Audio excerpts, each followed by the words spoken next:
Welcome to the Momentum Flow podcast, where ideas, innovations, and experiences are shared to create continuous stream of inspiration and insight.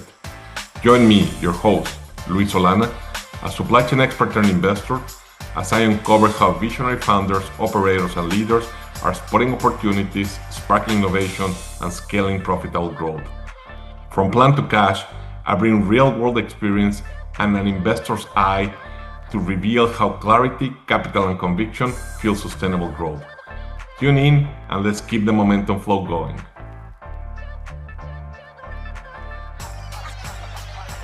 Today's conversation sits right at the intersection of global operations, leadership, technology, and purpose. Vineet Khanna has spent nearly 4 decades inside some of the most complex supply chains on the planet, culminating as SVP and Global Head of Supply Chain at Nestlé, the world's largest food beverage company, operating across 186 countries and thousands of brands. What makes Vineet's trajectory especially compelling is not just scale, but scope. Supply chain, procurement, finance, digital transformation, sustainability, and board-level governance. Today, through Advanter Advisory, he's helping companies and founders translate strategy and execution at speed. Vineet, welcome to the Momentum Flow. Happy to have you here. Thank you, Luis. Thank you for the opportunity. Very happy to join you. And good day to all the people who are joining this podcast. Maybe allow me to state the goal as we start is that I'd like this conversation to be of some value to people who are listening to this in terms of their career, their profession. So my learnings and my advice hopefully gives them some food for thought and some material for them for being more successful. That's the objective that I have for this podcast. I think that's perfect, Vineet. Thanks for clarifying that. And you have quite a journey, right? So let me just get going. What keeps your momentum going all along? Well, maybe I should talk about my career to begin with, just to describe how it has been and what keeps me going as you're asking me. I think I have had a very privileged career, very lucky, I would say, to be honest. And allow me to describe maybe 4 dimensions of it. I've had a multifunctional career. I began in a factory, then I moved to finance, then I moved to sales, and then I moved to technology before coming into operations and supply chain. So a lot of multifunctional exposure. Second, I would say, Luis, multicultural. I had the fortune of working in the entire APEC region, then European region where the Nestle headquarters are, and of course, working with the Americas. So very multicultural experience of different business contexts and different countries, I would say. Also multi-level. I began at a factory level at this as a management trainee. And through different levels, I have done work roles at the country level, at the region level, and then what is called zone in Nestle, and then the global role. And each of these roles gave me a very different lens on execution, on strategy, on people and technology. And that's a very fortunate career journey. And last, I would say multiple business contexts, Luis. I've worked in loss-making businesses. I worked in high growth businesses, worked in a lot of crisis situations as well. So a very rich career along all these dimensions. And the takeaway for me for that, Luis, is that whenever I see a business situation, I apply multiple lenses to it along the lines that I've described to you. And that would be my recommendation to the business leaders is not to operate from one lens. You need to deliberately shift your lens sometimes from the angle of execution, sometimes from the angle of culture, sometimes from the angle of strategy, apply a financial lens, apply a strategy lens, and deliberate shifting of that lens is very important for people to be an effective business leader. That's me been my experience. Now you're asking me what keeps me going. That's an interesting question. I think what keeps me going is that I'm very passionate about how things can be improved. And my lens always has been how can we have a step change in performance? How can we bring about significant improvement in the completely different level of performance? Sometimes when I go to the airport, I start telling my wife that if I were running the airport, this is how I would do it because I am always about how it can be improved. And she tells me to relax. We're in a holiday. You're not talking about how the airports can be improved, but that's my lens in life that how can we enhance performance? And I'm very passionate about transformation, therefore. That keeps me going. And I've always been eager to learn a lot more. And that brings me to the advice which I want to bring to the business leaders as well, is that you need to find a source of energy for yourself. And you need to find a source of energy that keeps you going in difficult situations and in the face of obstacles, and nurture that source of energy, whatever that source of energy for you is. So in business, as you know, we're often asked to make sure that we can motivate teams and we can inspire teams and we can energize them. But you cannot give what you don't have. So you have to make sure that you yourself are highly energized and you're highly motivated. That's when you can motivate and inspire people. Otherwise, you can't. So that's what I think has kept me going, and learning, curiosity and learning. Like I'm learning a lot more about AI these days. That keeps me very young, so to say, despite me being old in terms of age. That's what keeps me going. Age is subjective, in it, as you and I know. That's a fantastic career. I think the multi-lens approach that you recommend, I think, is a savvy advice for people. Now, let's go a little bit. Let's go to the foundations of our journeys, right? We both came up through systems as operators. We've seen that same system from very different altitudes over our careers. Now, we both, as I said, deeply embedded in execution to begin, but over time, I move a little bit more towards investing and scaling growth, but you definitely expand into global enterprise leadership and the boardroom. How did your definition of great supply chain leadership change as your scope change? Does it change? Yeah. But I hope you don't mind if I'm a bit provocative. I think in the industry, the understanding of the scope of supply chain, the impact of supply chain, what is the role and contribution of supply chain is not understood very well, even at the senior level. Mhm, I've often seen that even senior level perceives supply chain sometimes through the physical lens, which is the physical movement of goods, transportation and logistics. And sometimes they see it through the lens of crisis that, okay, there's a problem, there's a disruption, and you manage that. mhm, I think that's a very, very limiting lens of looking at supply chain. I I I always ask supply chain leaders and business leaders to be very bold about defining what is the scope of supply chain. So I normally talk about it in terms of reframe the role, you reposition the role, and you redesign your role. Let me describe what do I mean by that. In my view, supply chain, Luis, is managing four different flows. mhm, One is the physical flow, which I mentioned. mhm, Second is the flow of information and intelligence. For example, demand forecasting, understanding what's happening out there is the flow of information and intelligence. The third flow is the flow of cash. And the fourth flow is the flow of capital, the capital that you invest in the business, you and your business partners, because you have to look at the total capital deployed mhm. in the business. So supply chain guys are managing four different flows simultaneously with six business outcomes which are impacted. One is the growth of the business, second is the profitability, third is the capital efficiency, fourth is resilience, fifth is agility, and sixth is sustainability. There are six business outcomes in which supply chain plays a very decisive role in influencing these six business outcomes. And all of them are business outcomes, Louis. They're not supply chain outcomes, they're business outcomes. That's what I mean by reframing the role. When Yeah, I talk about sorry, when I talk about repositioning the role, what I mean is that reposition the role as genuinely focused on consumers and customers, day in, day out. Speak the language of business, not the language of KPIs, the language of business, the market share, the financial performance, the EBIT. So reposition supply chain along these lines. And third is when I say sort of redesign, truly become the orchestrator, because that's the DNA of the supply chain role. And I often tell people a bit provocatively that stop this conversation about a seat at the table, have the conversation about leading the table. And by leading, I do not love mean it. becoming the boss. Leading means to become the owner. That's what the orchestration is all about. That's what is the DNA of supply chain. So this definition of reframing, sort of repositioning and redesigning the role is what I think is the evolving definition of supply chain leadership. That's how I would see it. And I'm very excited about what role supply chain can and will play in the business in the years ahead. I think time has come for supply chain to shine. I love your definition, very rich. I totally agree with you. When I think about, I'm reflecting on your reflection on the four flows. I personally always define myself as an operator more of a plan to cash lenses, right? Which is the way of me redefining the supply chain. Yeah. Now you run that same system. But at Nestle's scale and across different cultures, regulations, and maturity level, right? That's super difficult. So how does operating at that scale teach you that then smaller systems can simply do that?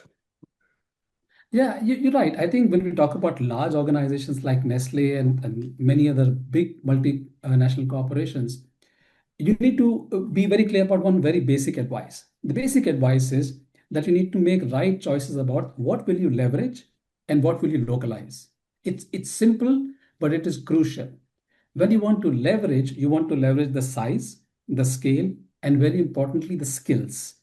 Size and scale is something which people understand often. The manufacturing scale, volume aggregation for procurement, distribution network design, all those things are matter of scale and size which you must leverage. Because if a global corporation does not leverage its size and scale, it will become uncompetitive. So that's absolutely fundamental. And by the way, one more important arena of leveraging size and scale is resilience. Because when you want alternatives in your manufacturing network, your distribution network, or redundancy in your capacity, the scale and size allows you to do that. Doing regional supplies, supplying intercontinental, which both you and I have done in during various crises. That's what is the leveraging size and scale. But leveraging skill is very important because what it allows you to do is to take the learnings from one market, from one geography, and apply it to so many geographies. I'll give you an example. So we have modern trade in various parts of the world, and we have traditional trade distributors. So how do you run with a distributor is a skill. It's a different skill compared to how you run with a Walmart or a Carrefour. Yeah. So how do you manage distributors? So if you learn how to manage distributors in one particular market, say India, Indonesia, you can apply that learning across to like 25 different countries. You can leverage your skill to say that this is the best model for working with distributors. And this is how we apply this knowledge to so many different countries. So leveraging that skill side is very important. But then you have to be clear about what will you not leverage. Where are you Mhm. going to be more local in terms of whether a product offering, customer proximity, where are you going to adapt and make sure that you are serving consumers and customers and you're not trying to impose a head office leverage kind of a mindset across the entire group. So that choice becomes very important when you operate in large organizations.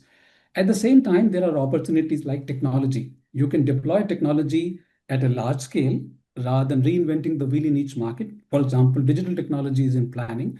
You can establish centers of scale.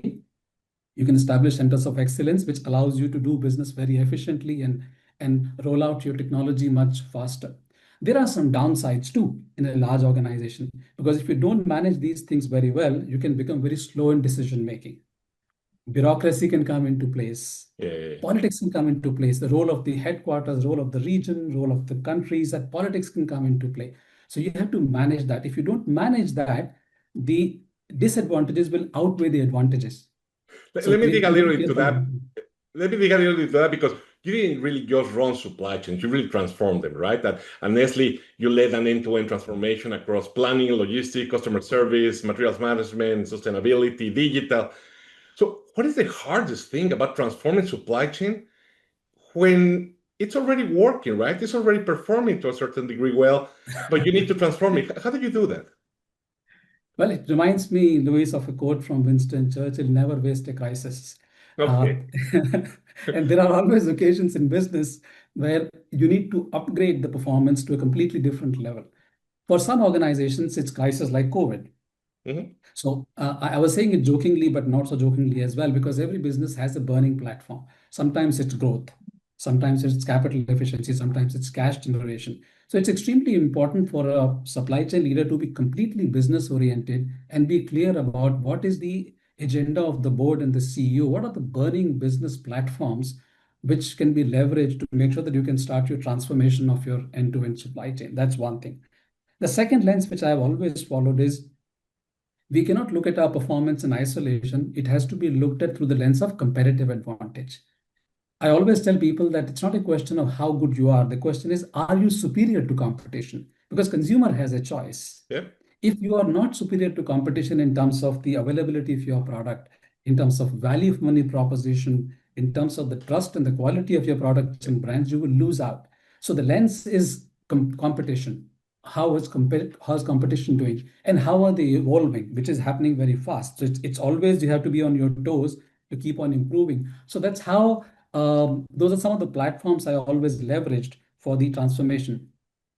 The difficulty comes if you're talking about difficulty, if you do not explain a why to the organization. If you try to impose something, oh, this is a program from the headquarters, we're going to do this, Yeah. etc., and without taking the people on board. So, in my experience, Luis, sometimes I waited for several months. For example, I'll give you an example.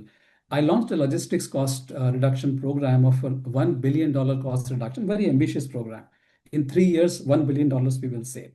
I designed the whole program, worked with a lot of stakeholders. I did not launch it. I waited for it to make sure that when I communicate this to the different countries and different markets, they not only understand it, but they own it.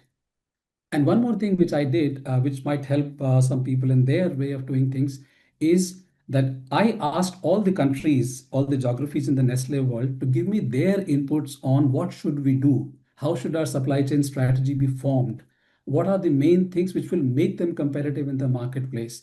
So this was a very unique exercise, and people appreciated that. So I got the inputs from all the markets, and then when we wrote back to markets about strategy, we said these are your inputs. Basis your inputs, we've consolidated this. These are the main programs and strategies we're going to launch. So what you end up doing in the process, Louis, is to co-create the strategy. When you co-create the strategy, then it is owned by people. And Yep. it is their strategy that we're talking about, not imposed from headquarters and we know what to do and so on and so forth. I think So that's the smartest way to really get people behind the strategy, just that people run towards the flagpole. But nonetheless, you sell them eventually, and you start running a transformation. And no matter what, these large transformation programs often lose momentum, right, over time. It's years of transformation, so people move, everything. So what governance, leadership, or cultural mechanisms help you to sustain that momentum across that multi-year change program? Because that's very difficult in some moments. that's a great question, Louis. Fortunately, I've had a lot of experience of doing that because I did transformations in global planning, in logistics, in networks, in procurement, and order to cash. I mean, you name it. I did Mhm. a number of them in the 6 years that I was in the chair for as global head of supply chain. Uh, so first thing I would say is that I've always said that transformation is a science as well as an art. It's a bird which flies on two wings. No bird can fly on one wing, regardless of how strong one wing is. So if you don't look at the science aspect is you plan your project, you plan your resources, technology, data, XYZ, da, da, da, da, da. But the art side is that how do you communicate? How do you take people on board? How do you take care of the politics in the organization? So if you're doing a change management, it is impacting the power structure of some people. It is impacting their roles and responsibilities, their decision making, etc. How do you take care of that? How do you take care of making sure that you're managing stakeholders, etc., etc.? That's the art part. So first of all, I would say that every leader needs to make sure that she is not just focused on science part, which we all know inherently very well, but we are equally good and equally focused on the art side of transformation. That's very important. The other thing is the co-creation, which I talked about before. But in addition to that, you need to make sure that you have a very strong business case. I always worked with the cross-functionally, with sales, with finance in particular, to make sure that we have a very strong business case for what we are doing and why we're doing it, and being bold about it. For example, did customer centricity transformation in Nestle, but I work very closely with sales, 100% partnership with sales to make sure that we're talking about this program in order to grow sales, in order to grow market share, in order to grow our rankings in the advantage group survey, for example, having a very, very clear rationale about it and having a conscious stakeholder management strategy. So, for example, I always tell people I used to use a model called BEST, which is classifying your stakeholders in four categories: barriers, B for barriers, E for enablers, S for skeptics, and T for transformers. I mean, Yes. classify your stakeholders in different buckets and be clear who belongs where, and you manage it accordingly. A skeptic needs to be managed differently compared to an enabler or somebody who is a complete barrier is going to sabotage your transformation. So you need to be very clear about how are you managing your stakeholders.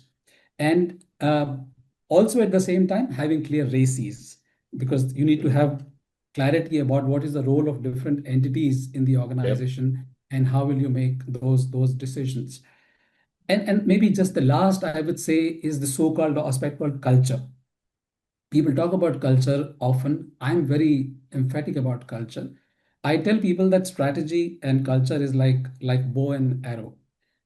So your strategy is your arrow, Mhm. but your culture is the bow. It's the bow which decides whether your arrow will travel in the right direction at the right speed with the right force and it'll hit the target or it will fall off.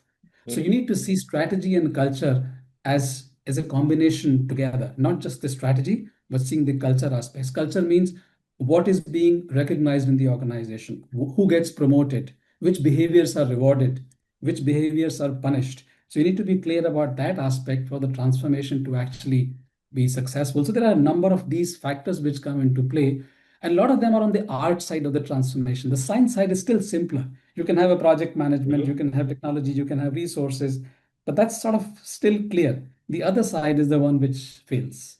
You definitely have to be a good archer, given that your arrow hit the bullseye several times during your career. So congratulations on Yeah, that. But now, as we talk supply transformation, right? It's difficult to talk for transformation today without bringing technology into the conversation in today's world. yeah. And you live through multiple ways of supply chain technology, call it ERPs, advanced planning, AI, control towers.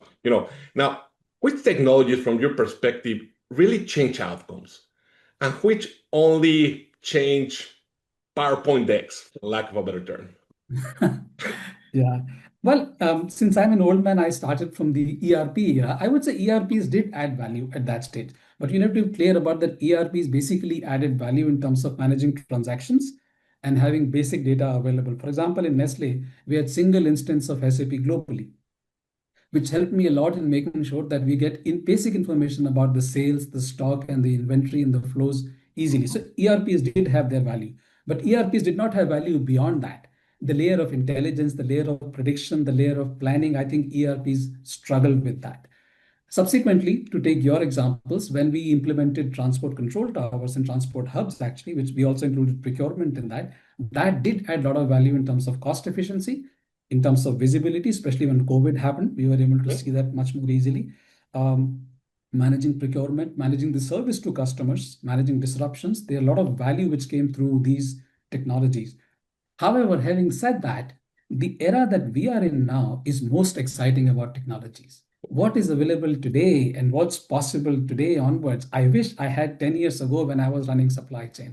You and It's I, we started our careers. We were born 10 years later than we should. I fully agree with you. So so it, go yeah, ahead. go ahead, go ahead. No, today, as I reflect, as I evaluate, and you know that I'm focused on evaluating a lot of startups as an investor, right? And I'm always thinking on which question should I ask, right? And the key question I always end up asking is, which problem are you really fixing? Are you fixing it, or just making it more visible, not really fixing it?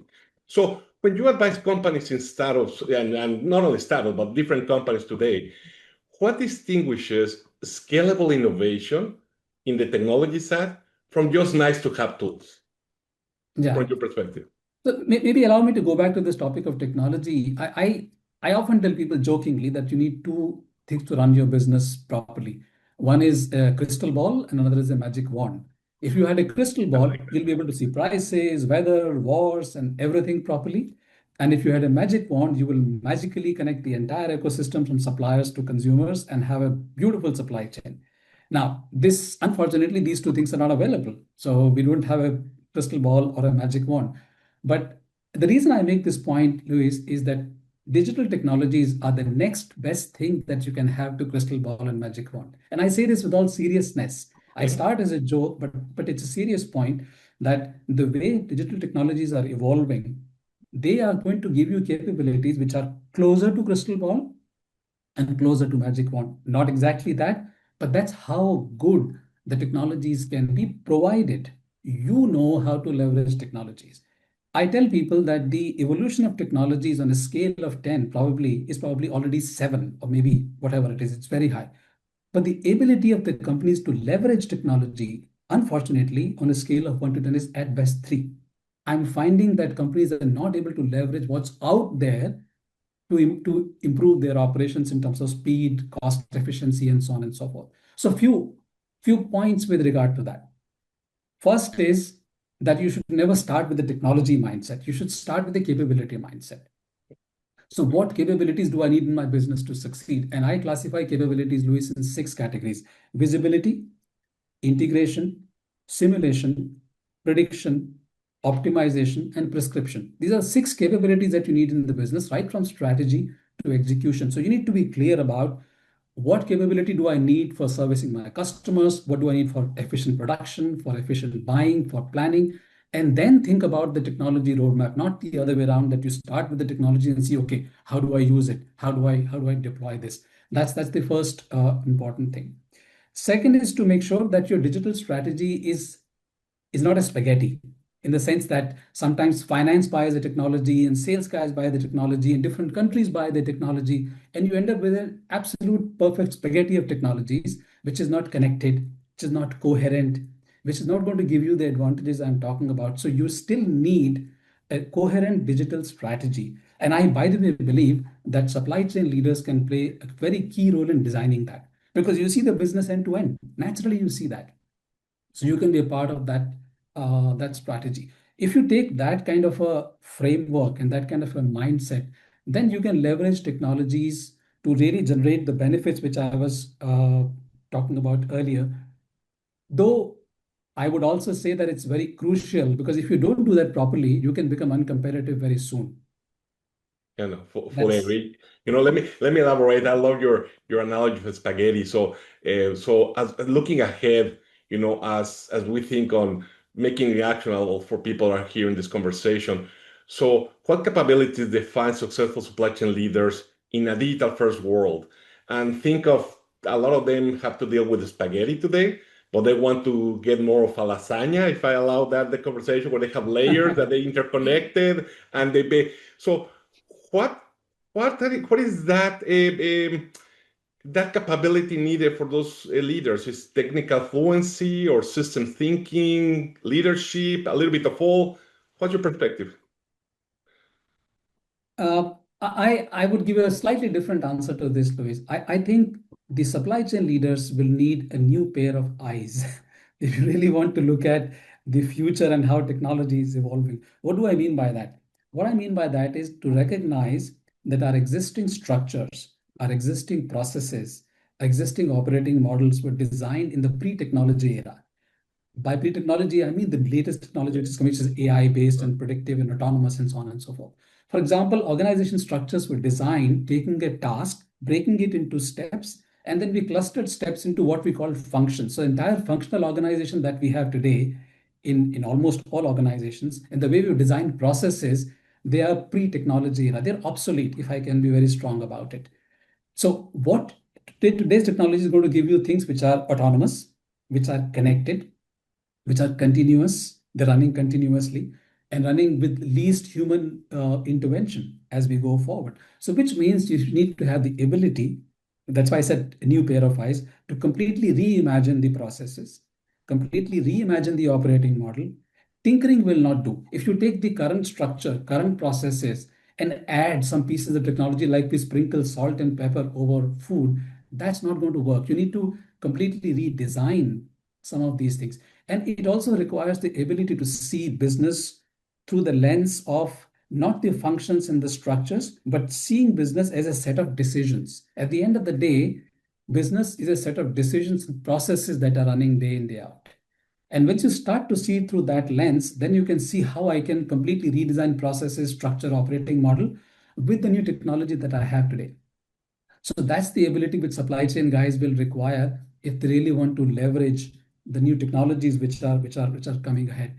And another thing, very, very crucial, is that how do they digitize knowledge? Because as you and I both know, a lot of knowledge is in our head. You and I knew when we were operating that, okay, this part of the world in this month, this can be the problem, or this customer behaves this way, that way. I mean, there are millions of things which are in our heads. Now, the decision making, which is going to be autonomous, is going to be only as good as the knowledge that you feed to it.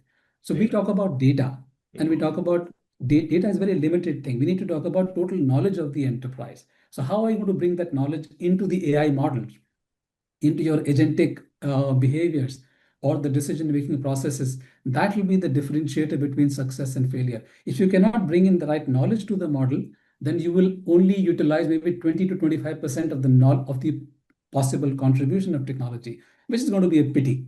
So that's the kind of skills the supply chain leaders will require in the times ahead, in my view. I think your answer is so powerful that I just want to paraphrase what I heard because I think it will be rich for the audience. So it's not lead with data, but lead with knowledge plus data. You need to get both. You also talk about the digital capabilities for the people, plus rethink and reorganize, take the opportunity with new technology to rethink the workflows and the processes to make them Yeah, better. And then only then, get the right technology that enables the business to succeed. So absolutely. I think it's super rich advice. I appreciate that. Now, let me pivot a little bit. So because you've operated at scale and you've influenced industry-wide initiatives as well, and now you're advising across companies, and that gives you a very unique vantage point. And now, through Advantage Advisory, you now operate across strategy, transformation, execution. You probably see repeating patterns. Which are the ones that most companies, if you had to pick one, which is the one that most companies reach out to you and said, hey, please help me? Yeah, I think there are three or four common themes running, Luis. A lot of it is linked to technology. I must say that any conversation that I have with any company, whether it's about revenue growth management, whether it's about planning, whether it's about any area of business resilience, it's invariably linked with technology, which is good news as well. I think most organizations are looking at how to leverage the new technology capabilities, specifically AI, but a lot more than that. So this term called digital transformation comes up in almost every conversation that I do.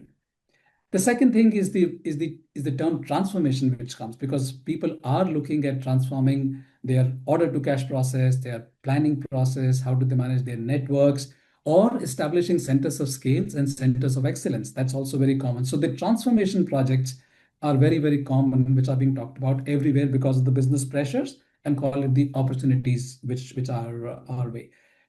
Third, and it would surprise you, is cost efficiency. It's Yeah, it's everywhere, and it's very common to look at what are the common sources of cost efficiency that we can talk about. At the same time, I also see people talking about uh, preparing for this continuous disruption. The whole definition of resilience is changing, and people understand that it's not crisis management anymore. It's not disruption management anymore. It's like, how do we operate in a world in which we know there will be surprises very frequently and very commonly? So, how do we operate in that kind of an environment? I would call it the expanded definition of resilience. That's the fourth common theme which I find in discussion these days. And the fifth, to some extent, not enough in my view, is growth focus. But I find it less compared to the first four that I've talked about. that's absolutely right.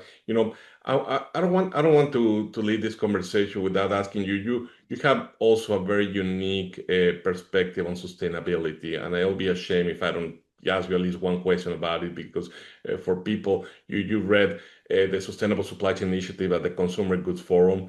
You help redefine what good looks like on that perspective. So how do leaders balance the commercial performance, the profitability that you're talking about, with societal responsibility, without making really sustainability become just theater, right? Just Yeah, yeah, lipstick on a pig. yeah, absolutely. Um, I do have a different view here, but I want to state it clearly. I think the so-called conflict between performance and sustainability is only partially right. I would not say it's completely wrong, but the fact is that the perception that the two are at conflict is not entirely correct. Allow me to explain that. Mhm.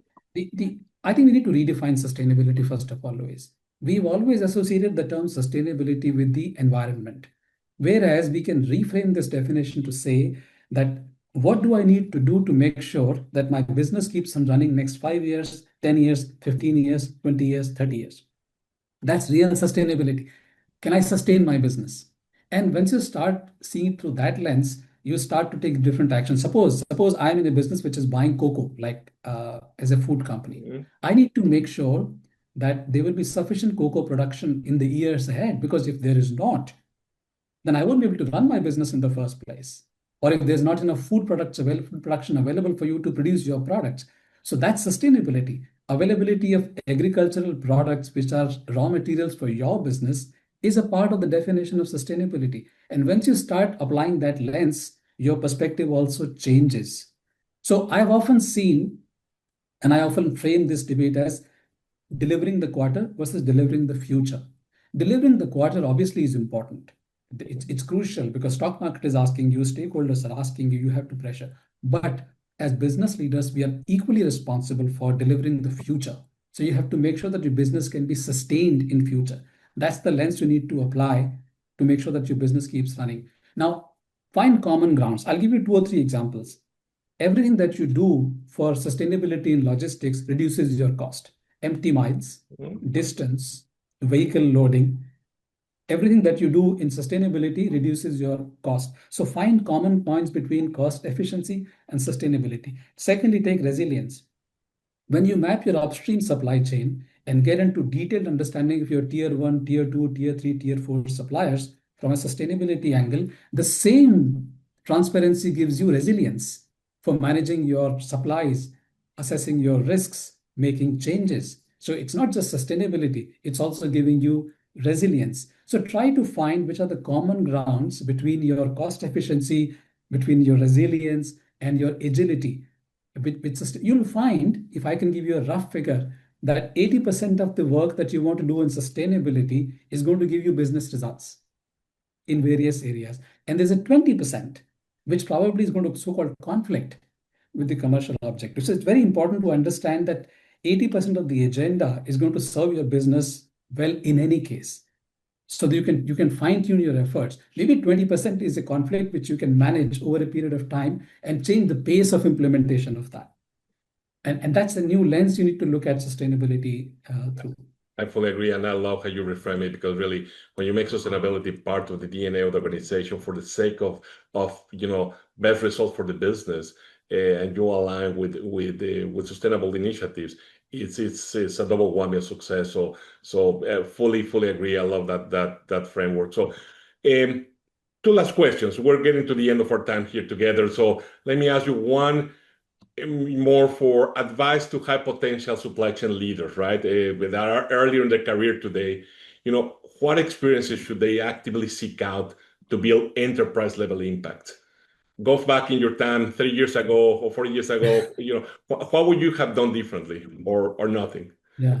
No, that's a very good question. And I would like to advise people who are building their career in supply chain on a few aspects. First is to be truly clear about end-to-end, but not end-to-end as a buzzword. It comes in every PowerPoint slide, truly end-to-end.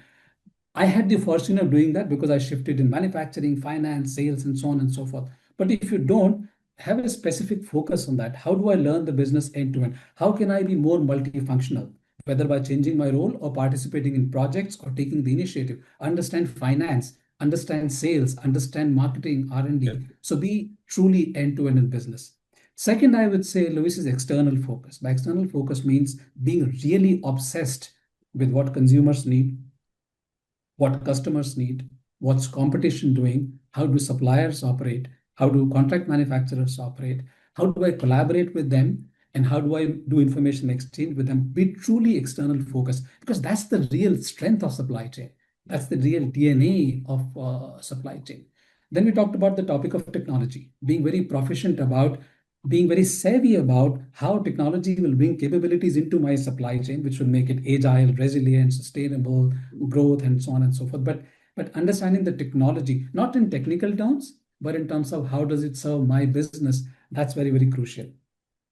And I always tell people that be a business leader in supply chain, not a supply chain leader in business. And there is a fundamental difference between the two. You need to be a person who understands business very well and then brings in supply chain knowledge into that. And it's not that you're a supply chain guy who understands business a little bit. It's the other way around. Be a business leader in supply chain. That's very important. And last but not the least, I learned this lesson early in my career in Australia, dealing with tough customers, is that leave your ego in the car park. That's very important.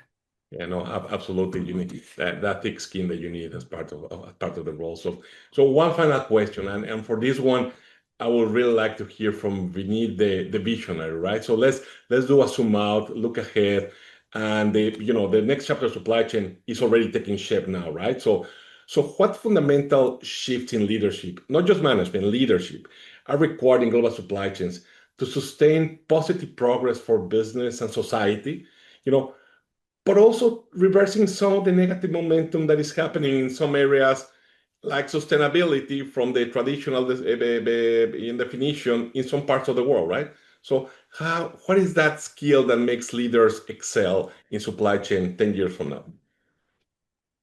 Great question, Luis. And since it's a question which is more about vision, I allow me to also start from that level.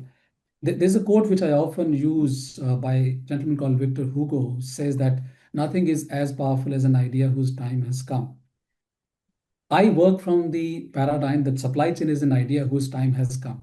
Fully agree. I work from this paradigm that supply chain as a profession, or whatever term we want to use, is now crucial for businesses to operate and succeed in the years ahead. Therefore, it's the golden phase for supply chain leaders to bring the supply chain to its full potential and be a true co-pilot to this CEO. I know this term is often used for finance. I have no problem with that. But I genuinely think that given the impact of supply chain, as we talked about at the beginning of this podcast, supply chain guys are the true co-pilot of the business these days. That's the kind of possibility that you have in the role. You talked about a lot of environmental challenges, which we call VUCA or whatever terminology we use for that.